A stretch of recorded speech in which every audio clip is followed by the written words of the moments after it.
would like to welcome Karlee Johnson. Oh yeah! I'm gonna go ahead with the formalities. Read this sexy ass bio. Karlee Johnson is a genderqueer writer whose work has appeared in Uno Kudo and Glimmer Train. Their story, Truth and Jest, won the 2012 Northridge Review Award for Fiction. The co-author of the forthcoming zine, Doggone Sentiment, they live and work in San Francisco. Please welcome Karlee. All right.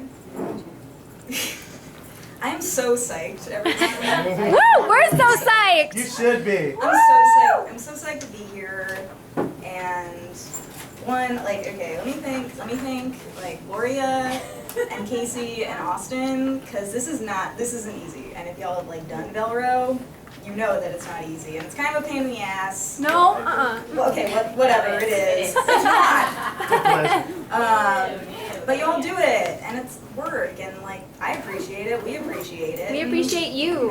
It ain't easy, but you do it, and it's pretty sexy. So. I have a few, I have 3 stories. Just sit down. This first one's called Memento. Are we good? Okay.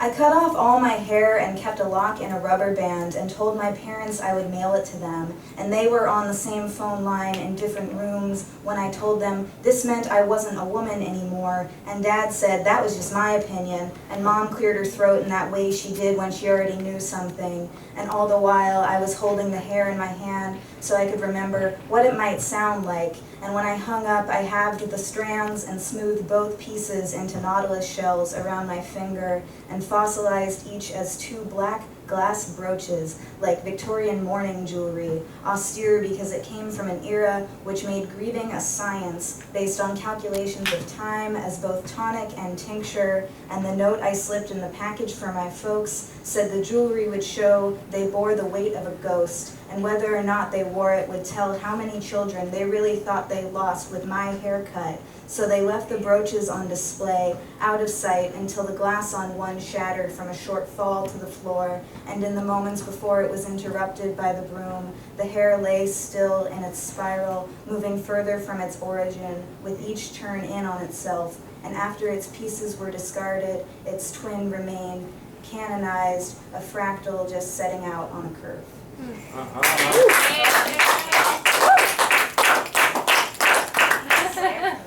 Thanks. All right. So I was trying to figure out which. I drove back from Los Angeles yesterday, which I do pretty frequently, and I spent a lot of time. I spent a lot of time on the 5. It takes up a pretty good portion of my life. So I was trying to figure out what story to read for today, and I happened to have one about the interstate, and I was thinking about this one, and then it was fucking fate. This I was listening to this story by Stuart Diebeck called Paper Lantern, and it has everything I think makes a good story, and those things are magic, and time travel or a time machine, and masturbation, and that story has everything in it, and so it just it was fate. I was meant to find that story. So this one's called I-5, or my alternative title is Mirage with Toi. This highway has 4 lanes, 2 strips of parallel blackness separated by a shallow valley of dead grass where the tumbleweeds fall and come to rest on top of one another. Where the grass isn't dead, it's filled with poppies that have learned to live off of sun and blown out tires. This stretch of country is defined by drought. The existing water runs like a thin vein you have to slap a few times before you can see it under the skin. From the road, I can't tell how thirsty this land is. Each piece of farmland looks alive to me, though I can't distinguish between a bountiful farm and the product of my wide-eyed travel naivete, my romantic imagination. It's only the Dust Bowl tidings that say otherwise, the small hand-painted signs that appear next to orange grove after orange grove, like footnotes on the harvest, pointing to a Congress that can't read them from here. If I were younger, I'd be a runaway. There's not much sweet about that, but perhaps it would have made me more cut out for life on the road. I could have learned to hitchhike and lie better. The adventure for me now lies in the keys hanging from the ignition of a car that screams economical. I'm following the advice that the man who stood smoking outside of the bar downstairs from her apartment told me 6 years ago. "She's gonna make you lonesome," he said. "Better hit that dusty trail before your giddy-up gets hitched." I saw him every day for a month before he spoke to me, and that was what he said. The next night he wasn't there, and then never again, so I walked upstairs. There's a map folded up on the passenger seat, and a lazy Sunday radio host is playing a full Van Morrison album that I'm hoping to catch the entirety of before the county line static takes him away. Bless that man for making a slipstream sound like something you can cool your feet in. His voice is penetrating, mystic, and each layer of music corresponds to each part of the landscape in front of me. Real serendipitous-like. It's serendipity if whittling one puzzle piece to fit another is serendipity. But the horizon becomes wider as my cutting through it becomes more symbolic, and these flutes make the wheels spin in the sun. Maybe it's not fate, but it makes me smile and it's warm, and that's all I can ask for. I crack my window open and light a cigarette because it feels right. I don't even want to smoke, but I need something to do with my hands and a reason to roll the window down. Even buying these showed my novice as I asked the gas station attendant for a pack of Turkish Delight. If I'd been a runaway, I could have waited outside the entrance and asked a stranger to buy the pack for me. If I'd been a runaway, maybe I'd be able to think of other things to do on the road other than talk to the radio or listen to my own thoughts, both of which are out of the question. But I have to learn things later than most, including the curve of this highway, which I can't feel as I'm on it, but realize must be happening, the way we can't feel the Earth's rotation, and a fish doesn't know it's in the ocean. I throw the brown filter out the window, just past the kit fox carcass on the shoulder. I differ from a runaway in that I have a destination described beyond away from whence I came. She hadn't done me wrong so much as she had been herself, and I had been mine for far too long. Being myself meant yielding to her landscape, following her brushstrokes on the canvas. She hadn't asked me to. I did it for my sake and called it ours. I hadn't needed a home outside of hers, and the place I paid rent gathered dust and mail, and it was a shell, and it worked for us, for me. There were things I just hadn't seen. The heat blurs the vapors rising from each vehicle in front of me, a low ether collecting from us all. It distorts the distance between bumpers and tricks my eyes. These mirages keep me occupied. A white square of paper is whipped by the wind, rushing above and underneath each car like a note passed in class. They hadn't done anything but stand on the sidewalk. She was smoking downstairs and doing that thing she does where she speaks softly, so you have to lean in real close to hear her. Her head faces upward, and she looks up at you with just her eyes, and the corner of her mouth rises to make what would be a smirk on anyone else's face, showing the calm whiteness of her teeth.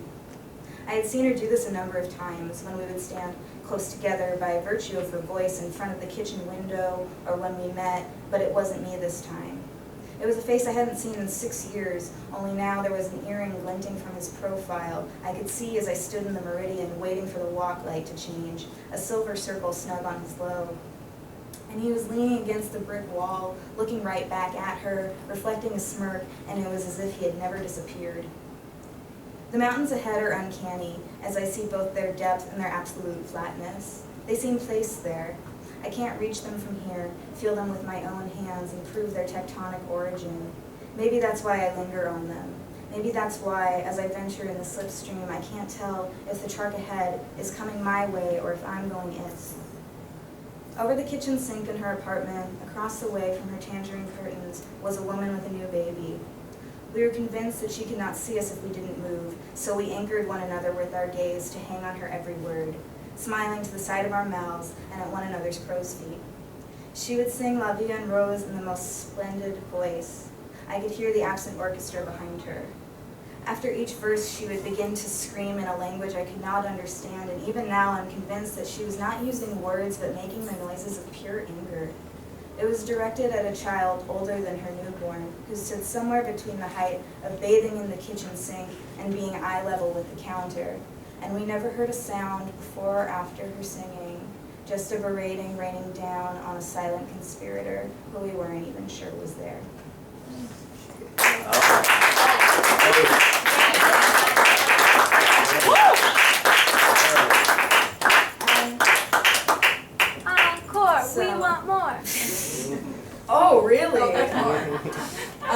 Okay, so this is actually kind of funny because I was looking for like another piece. I was looking for another piece to read, and I was also so stoked on the fact that I was reading with Alond, who's like my sibling. I love that fool. So I'm really psyched about it. And okay, so I pulled out this story, and it happened to be like the one that Alond wrote on during workshop, and he has like little drawings on here and stuff. And I was like, fuck that, that's awesome. That's so cool.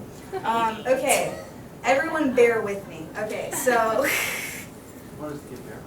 Yeah. Okay, so Where's the bear suit? I think, okay, what I'm really about, I'm all about like community and collaboration, and that just really like, that just gets me. I feel it right here and like right here and like right here. Yeah. Okay, so what I want to do, I think it's super important that like people are like in it, right? Like in the story.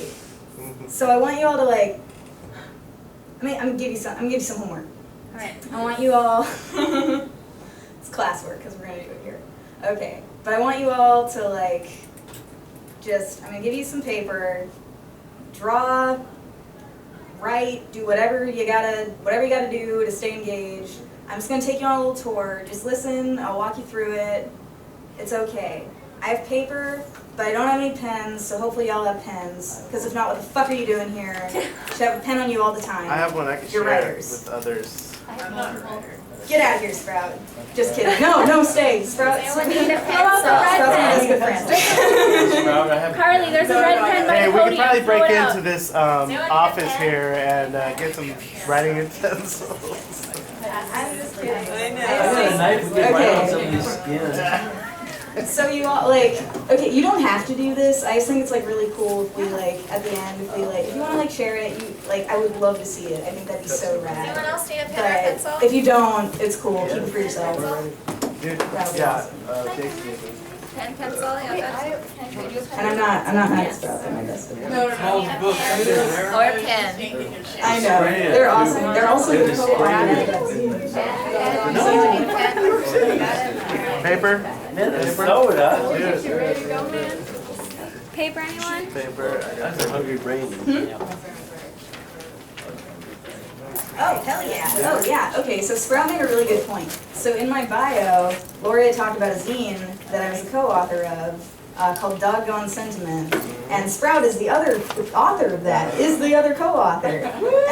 So we're like in the, you talk about it. So wait, so does that mean everybody here can get published up in there if we write something? Right now. Unfortunately, the deadline is already passed, but it's this thing Fuck called deadline. Thinking. It's called Think and Die Thinking. It's a collective in San Jose that mainly does like punk shows, but they're really invested in like zines. So they're having basically like a zine. Like everyone that signed up to do this thing is like releasing their zines, and it's gonna be like a dance party and like a zine release, and it's at the San Jose Rock Shop.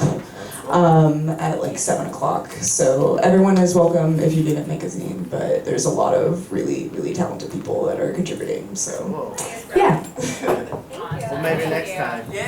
Sprout's got all the hookups, clearly. Yeah, it's really exciting. Believe in community and like self-publication, so it's pretty rad. I'm excited to like do this all of you. So just like, don't even look at me, don't even look at me, just listen and like, yeah, just get into it, Stay engaged, however you gotta stay engaged. Draw, write, whatever. Draw, write, whatever. I'm sorry if this is kind of indulgent. I'm not really sorry because I want to see like what everyone. Yeah, it's an MLA Rad, format, dude. but it's okay. It's okay. This is a little indulgent. I don't really give a shit. I just want to see what everybody We love produces. it. Okay. Can we maybe like lay it out like on that? I would love. I would love Let's do it. to. I'll make a Yes. picture. I would. Where's the fucking asset? Let's all take a trip. Not be fooled by the Dixie cup. No. It's just. All right. This is the Museum of Other Allegories. Let me take you to my museum. What is my museum is also your museum. Think of it as more than that. Think of it as akin to time travel, strictly by a maximization of the senses. All the senses you have, your sight, your hearing, your taste, your touch, your smell, and any combination of these. But also your sweet intangibles of the mind that create their own sense, one that exists beyond you, perpetually peripheral. I advise you to think of your memories, the ones most susceptible to emotion, and surrender to them. Museums are testimonies of the world. Our museum is a testimony of the intimate us and our limitless relation to the depths of transcendent matter. This way, allow me to show you. Over here. This is the foyer. It's a metonymic design, you'll see, filled with signs and signifiers of your immediate consciousness. It is what you left at the door, the obligations and your burdens, the pleasantries too, the good people you know and the comfortable weather. Leave your coat here. Follow me this way. This is the Hall of Theoretical Physics. Cited most for its rationalization of the abstract, the hall is ornate and the keeper of my installations. You will see the clock without hands, the motorcycle without an engine, a gutted kitchen with only cold laminate to distinguish itself. Everything is a reflection, a change in interface that happens as the hall gauges your empathy. What you see is what it shows. By agreeing to the conditions of my museum, you have placed yourself on a spectrum of vulnerability. Over here. This is the night gallery. Frames upon frames. The gallery is open, filled with art from history and your life's intersection with history. The room is dark by design. To see each work, you must feel for the lamp above its frame. Switch on the light, then turn it off again before moving on to the next painting. It is essential, I will tell you, that the room go completely dark before you look at the next piece. Allow your eyes to adjust, pause, cleanse your palate. Again, this process is mostly tactile, so you will need to feel for the frames in the dark.